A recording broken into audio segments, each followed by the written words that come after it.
I won a trip to the Caribbean in a contest, but my husband Andrew threatened to divorce me if I didn't let him and his mom go instead. He used the trip as leverage to get his way. His mom seemed pleased with his plan. I couldn't let them get away with it. I'm determined to get back at them. My name's Lillian, and I'm 32 years old. I work a regular job and have a son named Andrew. I didn't really date much in college and didn't think much about romance until later. When I turned 30, my parents, worried about me, helped me find someone to marry. Andrew seemed like a good match. He cared a lot about his family, which was important to me too. We got married, and everyone was happy for us. It felt like a dream come true. About 6 months into our marriage, I got a bunch of calls from Andrew. He sounded really tired when I called him back. He told me his dad, Alfred, had collapsed at home and was rushed to the hospital. It was shocking news because Alfred had always been healthy. After Alfred passed away, Andrew became very attentive to his mom, who was now alone. He'd visit her every day, take her out for dinner or shopping, and even took time off work to go on a trip with her.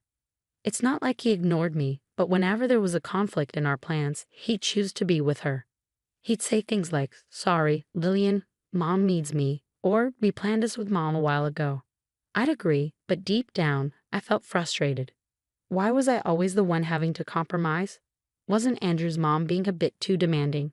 No matter why Andrew is so attentive to his mom, it's clear he's really close to her. Apart from this issue, our marriage was fine. I just figured this was normal. My personal escape? Doing crossword puzzles with prizes. They were perfect for when Andrew was busy with his mom. Sometimes, I'd even win gift cards or food. One day, I won a big prize, 2 tickets to the Caribbean. I was so excited, I checked the win multiple times. But before contacting the airline, I had to decide who to take. My first thought was Andrew, but I hesitated. He often traveled with his mom, and I didn't want her to come along if I suggested we go together. After thinking it over, I decided to give the trip to my parents. On my way home, I stopped by my parents' place to share the exciting news. "Mom, guess what? I won tickets to the Caribbean," I exclaimed. Mom's eyes widened with delight. "Wow, that's fantastic. You and Andrew must be thrilled." I hesitated for a moment before replying, "Actually, I want you and Dad to have them." Mom was taken aback. "For us? Are you sure?" she asked, pleasantly surprised. "Absolutely. Andrew travels a lot already. I want you two to enjoy this opportunity," I explained. Mom was beaming with joy, but Dad seemed worried. "Dad looks concerned," I noticed. "Well, I have work, dear. It's a busy time of year for our company, so it's not ideal for me to be away," Dad explained. "That's too bad," I sighed. Then Dad had an idea. "Why not go with Olivia instead? It was your prize originally, right? Go and have some quality time with her," he suggested. Mom eagerly agreed, saying, "That sounds wonderful." Feeling excited and grateful, I applied for leave the next day, which was quickly approved. I then contacted the airline to let them know my parents would be using the tickets. On my way home from work, I stopped by a bookstore and bought a guidebook for the Caribbean trip. It had been ages since Mom and I had traveled together, and I was genuinely thrilled. But when I got home, something unexpected awaited me. "I'm home," I announced as I walked in. Surprised to see the lights on, I assumed Andrew was there. But instead of his shoes, I spotted a familiar pair of women's shoes at the entrance. As I wondered, Matilda emerged from the living room. "Lillian, do you know what time it is?" she scolded. "Oh, Matilda, I didn't realize you were here," I replied. "It's not just about me being here. It's late and Andrew will be back soon," she continued. "I'm sorry, I'll make dinner right away," I apologized. But Matilda didn't stop there. She criticized me for not making the bed and questioned if I took my role as a daughter-in-law seriously. Matilda sighed, blaming my working for the situation.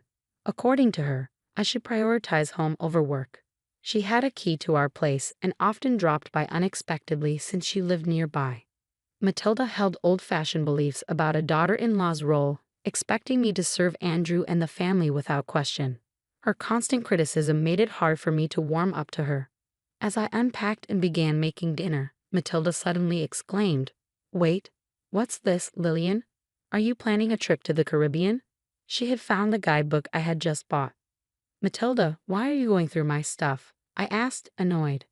"That's not the point. Why are you going to the Caribbean?" she demanded. I won a trip in a contest. I was going to give it to Mom, I explained. I haven't heard anything about this. Why should I? Matilda snapped back. Our argument was interrupted by Andrew's arrival.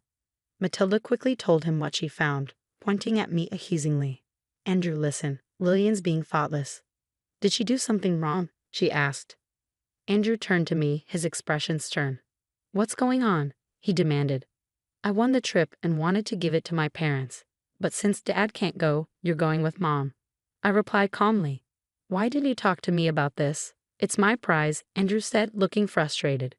What's the big deal? You always travel with Matilda, I retorted. It's not the same. Mom and I only go on trips within the country. We haven't been abroad in years. How could you decide this without talking to me? Andrew slammed his hand on the table, cutting me off. You're getting too bold for a daughter-in-law. Mom and I are going. You stay home. Mommy, I couldn't hide my disdain at Andrew's childish word choice. Wait a minute.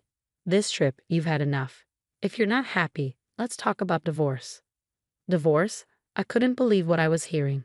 Threatening divorce over something like this seemed absurd to me. Fuming, I shot back. I won this trip fair and square. I've already decided to give it to my own mom. Can't you just pick up on the signals for once? Mom wants to go. When does it end with putting Matilda first? You never think about how I feel. I don't care how you feel. Like I said, this trip is for me and Mommy. Stay home and behave, Andrew insisted coldly. My affection for Andrew was quickly fading. It was clear I ranked lower than Matilda in his eyes. I couldn't keep dealing with their ridiculous dynamic, so I calmly told Andrew, fine, do what you want and enjoy your trip. You should have listened in the first place. Do what you want, Andrew replied dismissively, a far cry from the caring Andrew I once knew.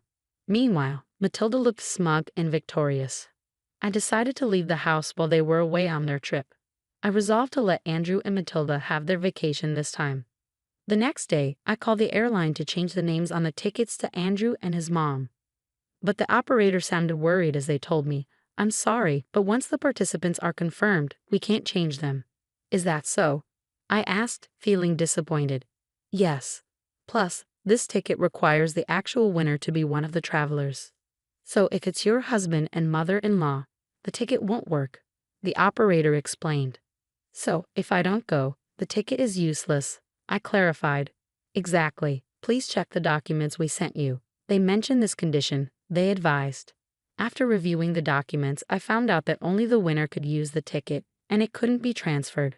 I explained this to the operator and decided not to go on the trip without telling Andrew and Matilda. Instead, I made plans to let them travel at their own expense. That evening, when I got back from work, I casually brought up the Caribbean trip to Andrew. Hey, about the trip? I started. Yeah? Did you talk to the airline? Are Mommy and I all set to go? Andrew asked eagerly. I did call them. Here are the winning documents and the tickets. I only need the tickets. I won't bother reading the documents, I replied. But there might be important details in there, especially since it's an international trip, Andrew suggested. I don't think I need to. Mommy and I have got it covered. We're efficient, unlike you, I retorted. Fine, whatever. I'll leave them here just in case, Andrew said, sounding annoyed. As I expected, Andrew didn't bother to read the documents. On the day of the trip, after making sure Andrew had left, I packed my bags and went to my parents' house. While unpacking, as I anticipated, I got a call from Andrew. As soon as I picked up, he started shouting. Hey, what's going on? They're saying the ticket can't be used, he exclaimed. That's right. If the winner doesn't go, the ticket is invalid, I explained calmly. What? Why didn't you tell me this earlier? Andrew demanded. I did tell you, remember? I mentioned it might be a good idea to read the instructions, I reminded him. You mean it was written in those documents you gave me? Andrew asked, sounding frustrated. Exactly. It's your fault for not reading. This is ridiculous. So how are we supposed to get to the Caribbean? Andrew asked, his tone getting more agitated. Well, the operator did mention that if the winner doesn't go, you'd have to pay the full price. I replied matter-of-factly. Clearly caught off guard by the situation, Andrew sounded frantic. I could hear Matilda's voice in the background, indicating they were both in distress. Andrew, what did Lillian say? Matilda demanded. Mommy, if Lillian doesn't have to pay for the trip. Andrew started to explain before handing the phone to Matilda. Let me talk to her. I can't deal with this anymore, she demanded. I decided to let them sort it out themselves and hung up silently. It didn't take long before Andrew called back. Hello, I answered, expecting more drama. What is it now? I'm busy, I said coldly. It's not. What is it? Andrew sounded flustered. I tried to buy the tickets, but the credit card isn't working, he explained. Huh? I don't know anything about your card, I replied, puzzled. It's not mine. It's your card, Andrew clarified. Oh, so you're saying you used my card without my permission? I accused. I just need to fix it now. When I checked my wallet this morning, my card was missing. I had a hunch and immediately froze it. I knew you stole it, Andrew retorted. Are you kidding me? I was planning to shop with that card abroad. Always messing things up, you jerk. I fired back. You freaking witch. Andrew snapped. He showed no remorse for taking the trip or for using my card without permission. This guy always put himself first. Fed up with his behavior, I coldly told him off. A jerk? Who were you calling that after mocking others all the time? You should just go to hell, I exclaimed. What? Who are you talking to like that? Andrew asked, sounding offended. Who do you think? Calling out for Mommy is honestly creepy. If you love Mommy so much, why don't you two just stay together? I can't handle you, a mama's boy. There's no value in us being married, I declared. Hey, calm down. If you keep this up, we'll divorce, Andrew threatened. Fine by me. I was thinking the same thing. I've left the house and don't plan to come back. Enjoy your time abroad with your beloved Mommy. Hope you both drown in the Caribbean. I shot back before hanging up, feeling both angry and relieved.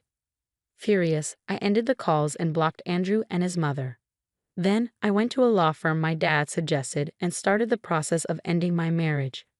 When I looked at our savings to divide our assets, I saw that our joint account was empty. Andrew had taken out money multiple times, all around the time he went on a trip with his mom. It was clear he used the money for their travels. And he also used my credit card without asking. I demanded a big payment from him. As a result, he ended up owing money and was being chased by creditors. His mom, who used to get whatever she wanted, now had a strained relationship with Andrew, arguing with him every time they saw each other. It's funny how things turned out considering how spoiled he used to be. Meanwhile, I decided to stay with my parents for a while. I've caused them worry, so I want to make it up to them by living with them and taking care of them. Honestly, I'm done with marriage. What's really important is having a loving family. Going through this divorce made me realize that all over again.